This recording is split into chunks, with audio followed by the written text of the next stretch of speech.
नागपुरातल्या हसनबाग परिसरात नागरिकांच्या तक्रारीनंतर सिमेंट रस्त्याचं काम थांबवण्यात आलं आहे।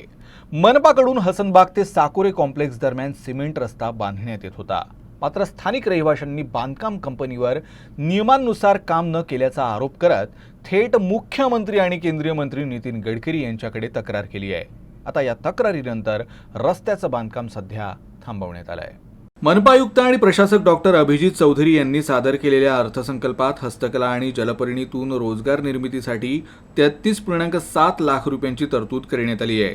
डॉक्टर चौधरी यांनी तलावातील जलपर्णी तोडून पर्यावरणपूरक उत्पादनं बनवण्याचा उपक्रम राबवण्याचा मानस व्यक्त केला आहे।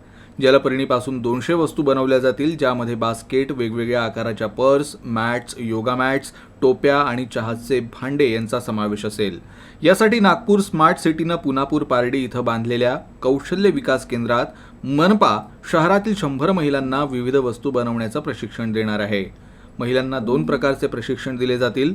50 महिलांना लूम मशीन वापरून वस्तू बनवण्याचं प्रशिक्षण, तर 50 महिलांना रोलर मशीन वापरून वस्तू बनवण्याचं कौशल्य शिकवलं जाईल। शिवाय मनपानं राज नालंदा वस्तीस्तार संस्थेअंतर्गत स्थापन केलेल्या विविध महिला बचत गटांना जलपर्णी कापण्याचं काम दिलंय। मनपाच्या या निर्णयामुळे मोठ्या संख्येनं महिलांना रोजगार मिळणार आहे।